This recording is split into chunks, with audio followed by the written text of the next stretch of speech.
Welcome back to Real Florida Magazine. Welcome back here today on the beautiful campuses of Florida Panhandle Technical College. Here today with Margo Lamb from Emerald Coast Hospice. Margo, no stranger to the show, but probably a stranger to you because she was here just recently. You probably saw Amanda Harkrider's segment. For some reason, we had an electronic hum in the background. It might have just been me humming, I don't know. But we asked Margo to come back, and she acquiesced, and we appreciate that. Here today to talk about hospice. Probably nobody not affected by hospice, and when we come back, we're going to talk about all of this as it pertains to Emerald Coast Hospice. We'll be right back.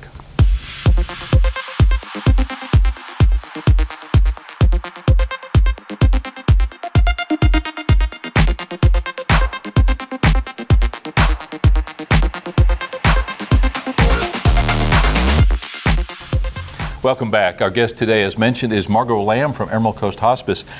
Thanks for making another trip all the way over from South Boulevard. Yes. As I mentioned in the pre-show, for some reason we got an electronic hum, a buzz, some kind of a noise. Probably my bionic body.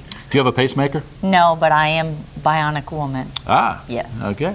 Well, before the show's over, maybe we'll hold her to that task and just see what she's got. Here today to talk about Emerald Coast Hospice and hospice in general. I'm glad we're kind of having a little bit of fun with it because at the end of the day, hospice enters the picture when things are not as positive as they could be. I learn more about hospice every time I have you guys on, so thanks for coming in. Let's first of all talk about the nuts and bolts. What is hospice? Hospice is actually there as a service for families, whether it be in their homes, nursing home facilities, hospitals. It's not an actual place, it's a service that we come in and do for the families that offer a lot of different disciplines to those services, such as nursing, health aides, chaplains, bereavement services, volunteer services, what I do, a lot of different things to help give them benefits and enhance the quality of life they have left. Now, correct me if I'm wrong, but from our previous discussions, I understand that hospice needs to be referred by a physician or prescribed, as it were. Correct. Anyone can have an informational done. That does not need to be set up by a doctor. That can just be a phone call to our office, and we can send out our hospice clinical specialists, and they can go out and do an informational with an RN degree, of course, and that nurse will go in and go through all the paperwork and see if they're hospice appropriate. Then after that, that's when the physician comes in and they need to sign off on the order and approve it. Typically, and correct me again if there are exceptions to this rule, someone would enter into a hospice regimen having been given a diagnosis of relatively imminent demise. Would that be correct? That is correct. 6 months or less is what the standard protocol is.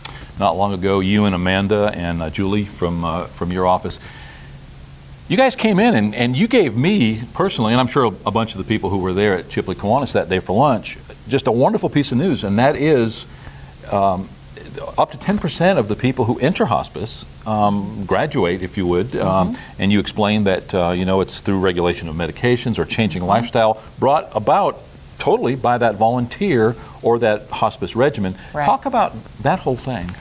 It's really awesome, actually. I didn't know that either until starting to work with hospice, that a lot of times what will happen is a nurse will go into the home and they will start regulating the patient's medications, making sure that they're taking their medicines in the morning and at night and on an empty stomach or not on an empty stomach, making sure that they're following the schedule that they should be following, keeping a close eye on different things, adjusting medicines. That's where the medical director comes in and looks at their medicine in their file and decides whether or not this is helping them or hurting them. A lot of times medicine will make people sick.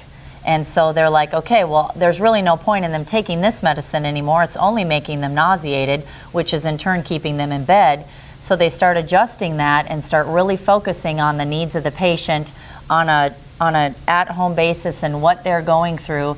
And the patient starts feeling better. A lot of times a patient with COPD or heart disease, those diagnoses, we're able to, they revocate from hospice. They've gotten better. They're not showing a weight decline.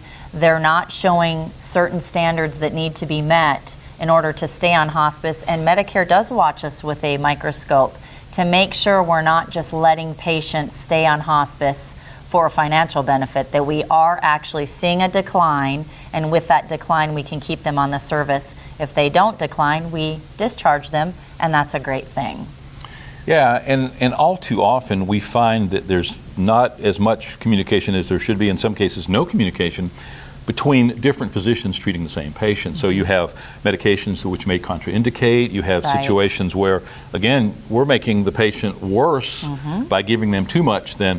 So hospice seems to be, unfortunately it comes with a diagnosis of what it does, but sometimes it has the plus benefit of getting that person out of that regimen of all of that medication. That's right. Regulating.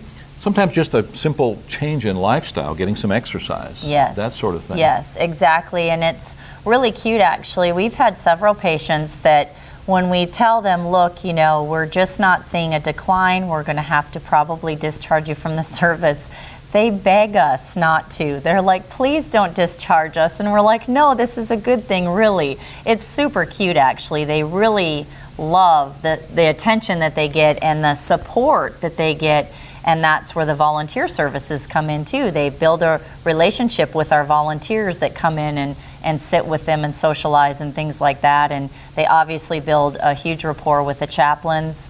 They're a big part of that spiritual side, whether it be a Christian or a non-Christian. They're all about spiritual support and just supporting the family and patient. And they love that.